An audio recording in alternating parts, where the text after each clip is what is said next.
എല്ലാവർക്കും ലെറ്റ്സ് ക്രാക്കിലേക്ക് സ്വാഗതം. അപ്പോൾ നമുക്കിന്ന് മലയാളം നോക്കിയാലോ. നമ്മൾ മലയാളം അങ്ങനെ നോക്കാറില്ലല്ലോ.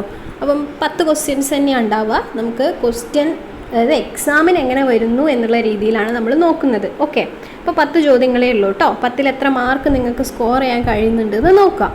ഓക്കെ, മാക്സിമം പറ്റാവുന്ന പോയിൻറ്റ്സ് ഒക്കെ ഉൾപ്പെടുത്തിയിട്ടുണ്ട്, അതായത് റിലേറ്റഡ് ആയിട്ടുള്ള കാര്യങ്ങൾ കേട്ടോ. ഓക്കെ, ഫസ്റ്റ് ക്വസ്റ്റ്യനിലേക്ക് പോവാം. നമ്മുടെ ഫസ്റ്റ് ക്വസ്റ്റ്യൻ ആണ് 46 എന്നാണ് ക്വസ്റ്റ്യൻ നമ്പർ കാണുക. ഒറ്റ പദം എഴുതുക. ഓക്കെ, പുത്രൻ്റെ പുത്രി. അപ്പോൾ ഒറ്റ പദങ്ങൾ നമുക്ക് പഠിക്കാനുണ്ടല്ലോ. പുത്രൻ്റെ പുത്രി ഏതാണ്? കൃത്യമായി ഒന്ന് വായിച്ചു നോക്കിക്കേ. പുത്രൻ്റെ പുത്രി ഏതാണ്? പൗത്രി. അത് പിന്നെ പഠിക്കാൻ സുഖമാണല്ലോ. പുത്രൻ്റെ പുത്രി, ഓപ്ഷൻ ബി പൗത്രി. അങ്ങനെയാണെങ്കിൽ പുത്രൻ എന്തായിരിക്കും? ശ്രദ്ധിക്കുക, പുത്രനാണെങ്കിൽ ഏകദേശം അതേപോലെയൊക്കെ തന്നെ എന്ത് വരും? പൗത്രൻ എന്ന് വരും. പൗത്രൻ എനിക്ക് എഴുതാൻ ഇവിടെ സ്ഥലമുള്ളൂ കേട്ടോ. പൗത്രൻ എന്ന് വരും. ഓക്കെ, അങ്ങനെയാണെങ്കിൽ ഞാൻ കുറച്ച് ചോദ്യങ്ങൾ ചോദിക്കാം. നിങ്ങൾക്ക് പറയാൻ കഴിയുന്നുണ്ടോ നോക്കിക്കോ. എന്താ അപ്പോൾ ചോദിക്കുക? ദൗഹിത്രി. ദൗഹിത്രി എന്താ? ദൗഹിത്രി ഇങ്ങനെയാണ്. ദൗഹിത്രി എന്താണ്? മകളുടെ മകൾ. അപ്പോൾ പുത്രൻ്റെ പുത്രി പൗത്രി, മകളുടെ മകളായാൽ ദൗഹിത്രി, മകളുടെ മകനായാലോ? മകളുടെ മകനായാൽ ദൗഹിത്രൻ. പഠിച്ചല്ലോ. അപ്പം പൗത്രി, പൗത്രൻ, ദൗഹിത്രി, ദൗഹിത്രൻ, ഇത്രയും കാര്യങ്ങൾ പഠിച്ചല്ലോ. ഇനി ഓപ്ഷനിൽ ഒരാളിരിപ്പുണ്ട്, നിങ്ങൾ കണ്ടോ? സ്നൂഷ. എന്താണ് സ്നൂഷ എന്ന് പറഞ്ഞു കഴിഞ്ഞാൽ? മകൻ്റെ ഭാര്യനെയാണ് നമ്മൾ എന്ത് പറയുന്നത്? സ്നൂഷ എന്ന് പറയുന്നത്. ഇനി പറയണ്ടല്ലോ. അപ്പം ദൗഹിത്രി എന്താണ്? മകളുടെ മകളാണ് ദൗഹിത്രി. മകൻ്റെ മകളായാൽ പൗത്രിയായി. ഇനി മകളുടെ മകനാണെങ്കിലോ ദൗഹിത്രൻ. മകൻ്റെ മകനായാൽ പൗത്രൻ. ഞാൻ പറഞ്ഞ് കൺഫ്യൂഷൻ ആക്കുന്നില്ല, അത് വേഗം കിട്ടുന്ന കാര്യങ്ങളാണ്. പൗത്രിയും പൗത്രനുമാണ് ഒരേ കാറ്റഗറിയിൽ വരുന്നത്. ദൗഹിത്രിയും ദൗഹിത്രനുമാണ് ഒരുപോലെ വരുന്നത്, അതായത് മകനും മകളും വ്യത്യാസം വരുന്നത്. സ്നൂഷ എന്താണ്? മകൻ്റെ ഭാര്യയാണ്. ഓക്കെ, അടുത്ത ചോദ്യം 47ാമത്തെ ചോദ്യം നോക്കൂ. അർത്ഥം എഴുതുക. പനസം എന്ന അർത്ഥം വരുന്നത് ആരാണ് ഇതിൽ? ഈ 4 എണ്ണത്തിൽ ആർക്കാണ് പനസം എന്ന മീനിങ് വരുന്നത്? അതെ, ഏതാണ്? ചക്കയാണ്. ചക്ക. ഓക്കെ, പനസം ചക്ക. ചക്കേൻ്റെ പായസമൊക്കെ ട്രെൻഡിങ് ആയിരുന്നില്ലേ അല്ലേ? ആ കൊറോണ സമയത്തൊക്കെ ചക്കപ്പായസം എങ്ങാണ്ട് ഓർത്ത് വെച്ചാൽ മതി.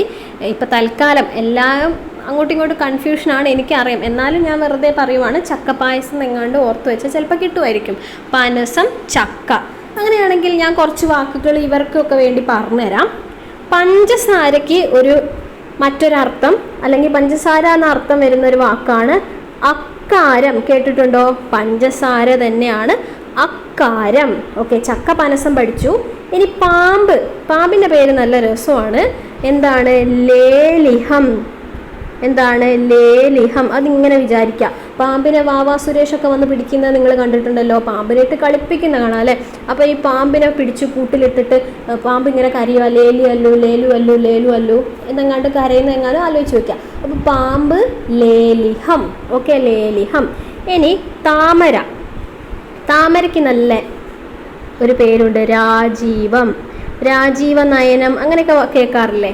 ഓക്കെ, താമര, രാജീവം. അപ്പം നമ്മൾ എന്തൊക്കെയാണ് പഠിച്ചത്? പഞ്ചസാര, അക്കാരം, പാമ്പ്, ലേലിഹം, ചക്ക, പനസം, താമര, രാജീവം.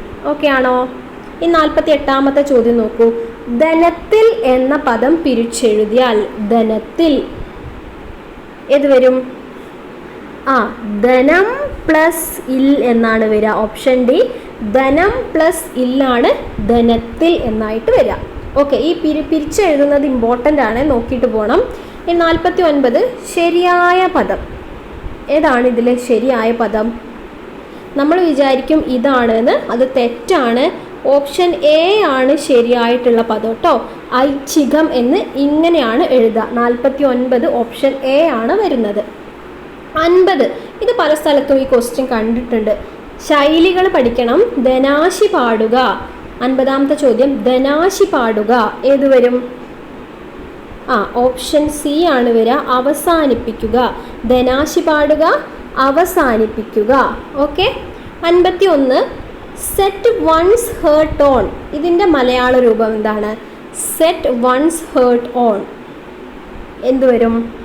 അതെ, അതിതീവ്രമായ മോഹമുണ്ടാവുക. ഓപ്ഷൻ എ, അതിതീവ്രമായ മോഹമുണ്ടാകുക എന്നാണ് എന്തിൻ്റെ അർത്ഥം വരുന്നത്? സെറ്റ് വൺസ് ഹേർട്ട് ഓൺ എന്ന് വരുന്നത്. 52 ഇത് എളുപ്പമാണ്. ലേഖകൻ എന്ന വാക്കിൻ്റെ എതിർലിംഗം എഴുതുക. എതിർലിംഗം ലേഖകൻ ഏത് വരും? ലേഖകൻ്റെ എതിർലിംഗം ലേഖിക. ലേഖകൻ, ലേഖിക. ഓക്കെ. ഇനി പര്യായമല്ലാത്തത്, പര്യായപദങ്ങൾ പഠിക്കാനുണ്ടല്ലോ. നിലാവിൻ്റെ പര്യായങ്ങളാണ് 3 എണ്ണം, ഇതിൽ പെടുന്നതല്ല. അപ്പോൾ ഏത് വരും? 53 വിഹകം എന്ന് പറയുന്നത് നിലാവിൻ്റെ പര്യായ പദത്തിൽ വരുന്നതല്ല. അതുകൊണ്ട് ആൻസർ ഓപ്ഷൻ ഡി ആണ്. ബാക്കി ചന്ദ്രിക, ജ്യോത്സ്ന, കൗമുദി ഇതെല്ലാം നിലാവിൻ്റെ പര്യായ പദങ്ങളാണ്. ചന്ദ്രിക, ജ്യോത്സ്ന, കൗമുദി. ഓക്കെ. വിഹകം എന്തിൻ്റെയാണ് അറിയെങ്കിൽ കമൻറ്റ് ചെയ്യൂ കേട്ടോ. ഇനി 54 ശരിയായ പദം ഏതാണ്? ഏതാണ് ശരിയായ പദം? ഓപ്ഷൻ ബി, അമാത്യൻ. ഇങ്ങനെയാണ് ശരിയായ പദം. സിമ്പിളാണ്. ദായോ ധായോ ഒന്നും എഴുതണ്ട, അമാത്യൻ ഇതാണ് ശരിയായ പദം. 55 ലാസ്റ്റ് ക്വസ്റ്റ്യൻ ആണ്. 10ാമത്തെ ചോദ്യം എത്തിയിട്ടോ നമ്മൾ. ഉറൂബ് എന്നത് ആരുടെ തൂലികാനാമമാണ്? എളുപ്പമായിപ്പോയി അല്ലേ?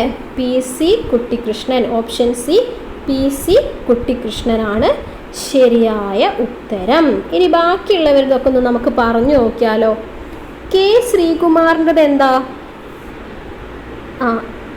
ആശാമേനോൻ. ഓക്കെ, ആശാമേനോനാണ് കെ ശ്രീകുമാർ. വി അയ്യപ്പനാണെങ്കിലോ? വി അയ്യപ്പനാണെങ്കിൽ കോവിലൻ. അത് നമുക്ക് അറിയുന്ന അല്ലേ, കോവിലൻ. ഇനി പി കുഞ്ഞനന്ദൻ നായരാണെങ്കിലോ? തിക്കോടിയൻ. തിക്കോടിയൻ. എഴുത്തൊന്നും നിങ്ങൾ മൈൻഡ് ചെയ്യണ്ട, ഇതിലിങ്ങനെയൊക്കെ എഴുതാൻ കഴിയുള്ളൂ കേട്ടോ. Okay. K Sreekumar Asha Menon, V Ayyappan Kovilan, PC Kuttikrishnan Uroob, P Kunjanandan Nair Thikkodiyan. Okay. അപ്പം നമ്മൾ 10 ചോദ്യങ്ങൾ ഡിസ്കസ് ചെയ്ത് കഴിഞ്ഞു. മലയാളം ആയതുകൊണ്ട് വേഗം കഴിഞ്ഞിട്ടുണ്ട്. അപ്പോൾ നിങ്ങൾക്ക് ഒന്നും കൂടി വേണേൽ കേൾക്കാം, കാണാം, എന്ത് വേണമെങ്കിലും ചെയ്യാം. 10ൽ 10 മാർക്കും കിട്ടിയവരൊക്കെ ഉണ്ടെങ്കിലും അതിൽ കുറവ് മാർക്കായാലും എന്തായാലും നിങ്ങൾ നോക്കുക. കമൻറ്റ് ചെയ്യാൻ പറ്റുമെങ്കിൽ കമൻറ്റ് ചെയ്തോളൂ കേട്ടോ. ഓക്കെ. അപ്പം എല്ലാവരും നന്നായിട്ട് പഠിക്കൂ. All the best.